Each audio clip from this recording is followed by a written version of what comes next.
We're back on Open Line here on NewsChannel 5 Plus, and of course on all your major streaming platforms. We are so glad you're with us on this Thursday night, and a lot of interest in this topic as expected, because it affects so many people. We've got a number of callers on hold. Hang in there. We bring back our guest, Whitney Barkley-Denney, who's joining us from North Carolina tonight. I want to go back to start kind of from the beginning here. You know, a lot of people say, well, how did we get here?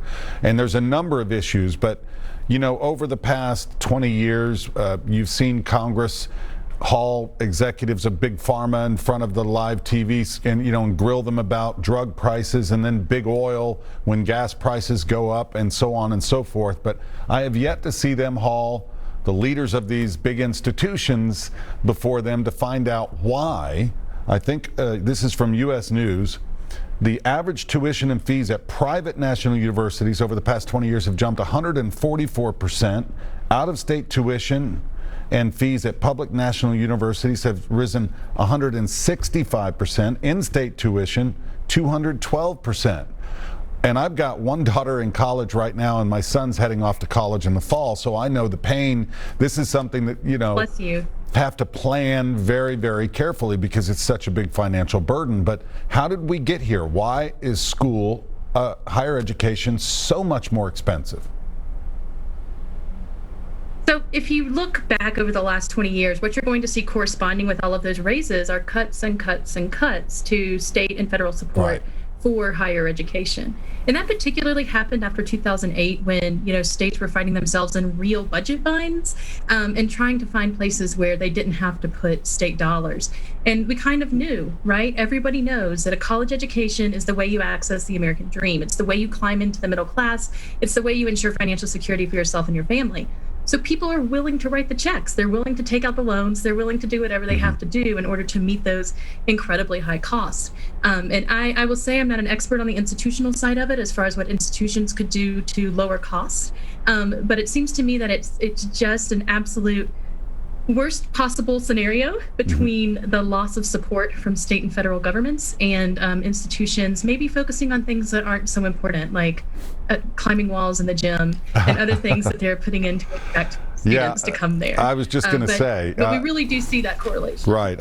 Touring a number of big schools with my daughter a few years ago, and I was just amazed at, really some of the facilities are beautiful and amazing, and the recreational facilities and the student centers and even the residence halls they're just fantastic. But of course, for these a little more luxurious appointments and things like that, you're going to have to pay more for sure, no doubt about it. All right. That's right. And go ahead. Oh, I'm sorry. I should say really quickly, just to sort of set as well, we actually see the most pain in the market and the most defaults from people who have relatively low student loan debt. So a lot of times the defaults we're talking about are folks with $10,000 or less, $15,000 or less. Right. And a lot of times that's connected to those for-profit colleges and to non-completion. Yeah. So in some ways, it seems like the most pain would be from people going to those fancy private schools, but they tend to have more family wealth backing them up and more help from something other than student loan debt. So where we really see it are the poorest students who are going to often not very good. And like Cindy and John had mentioned, our callers, it depends on what line of work. Some students are able to get into a line of work and within 5 or 10 years be making a really good salary and just have more resources financially to be able to pay those loans back, while others, it just depends on your situation. That's right. Yeah. Let's go back to the phone lines, and we have, hold on a second, Dion is up next on line 4. Hi, Dion. Hello. Hi. What's on your mind? Just want to know, I graduated from ITT. That's one of them schools that went out of business. Yep. And I did get my degree. However, they didn't give certification. I took computer network systems. Okay. So without that certification with that, it's hard for me to get those kind of jobs. And so luckily I'm working 2 jobs, but it's not in the field of what I got my degree in. Right. So my question is, is that one of those things that they may have the student loan forgiveness on, or how would I apply for that? Because I really feel like I've been paying on my student loans. I haven't just let them up, but with the interest building up and with me trying to get a home, it has blocked everything because of the big loan, student loan that I have on me. What's the way to apply for a student loan to get, or some kind of Tell me a little more. Tell us a little more Yes, about your actual loan. Is it a federal government loan or private? And how much? They have private. It was a lot. They have to take out a lot of private loans. Right. Some federal, mostly private. I think there is help out there, but let's listen to Whitney now.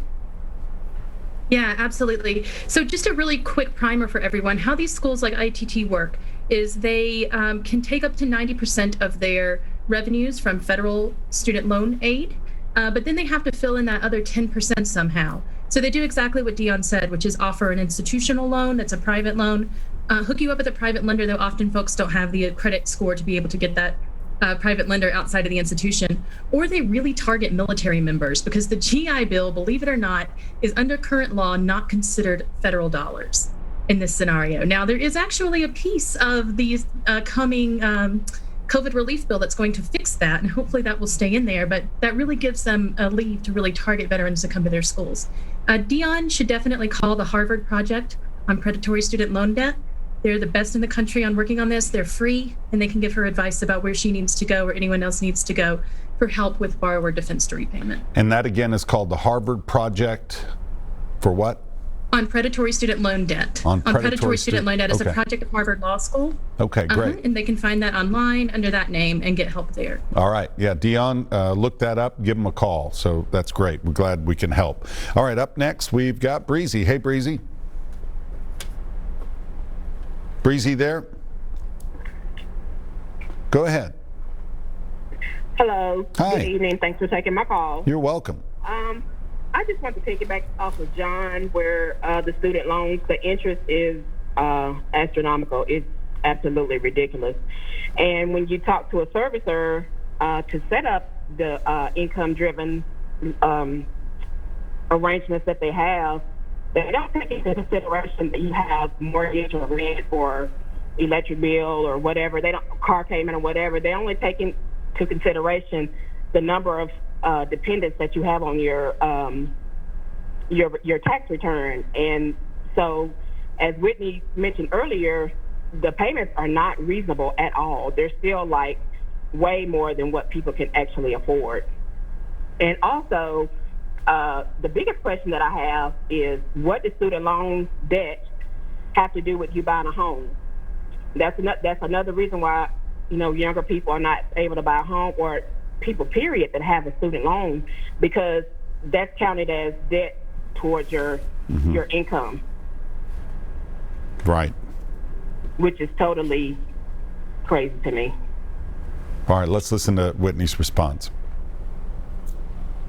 Yeah, that's absolutely right. As I said earlier, we really do see this problem of folks who are paying for years and years and years, sometimes minimal amounts because they're in an income-driven repayment program that's working for them, but they're never actually reaching the principal of that loan debt. And then, as a caller pointed out earlier, once you reach the end of that 20 or 25 years, you're hit with a tax bill. Right. So we really are seeing this problem sort of compounding and compounding. And she's absolutely right about servicers as well. When Navient was sued by the Consumer Financial Protection Bureau, their then CEO, and I think he still is CEO, basically said that we're not in the business of helping students. We're in the business of collecting money. And I think that that's something that is really telling as far as what their priorities are. There needs to be a lot of reform, and the federal government can do that when they are basically constructing their contracts and renegotiating the contracts that they have with these billion-dollar companies to make it better for borrowers and make sure that they can actually help them, and they will actually help them. And states can do it as well. There have actually been a number of states, 13 or 14, that have passed state-level bills requiring servicers to really actually serve borrowers instead of just taking their money and sort of leaving them to drown. Is there a concern, Whitney, about maybe setting a precedent so that in the future, if we go through with this loan cancellation, that in the future students and the colleges that they attend might expect this again in the future when outstanding debt climbs too high, and so that might create an incentive to borrow more in order to take advantage of maybe a future break, and then maybe that would give colleges another reason to hike tuition. What's the concern there about setting precedent? That's a great question, Rory. I think that there has to be a number of things that happen. This can't happen in isolation. We can't just cancel $50,000 and walk away and say we fixed the student loan problem, right? We have to, on the front end, make college more affordable, which part of, I know Jill Biden has been talking about this week, and making community college free. But then we also have to do all of those reforms we talked about so that people who need to borrow can actually afford to make those payments and to pay them down and to get out of that debt within a reasonable amount of time so that they can continue to build their lives and their families' lives. Sure. All right. A number of other callers on hold, but we're just about at the point with another break. We'll go ahead and take the break now so we can get in as many calls as possible after this. We appreciate your patience, callers. We'll get to you after this.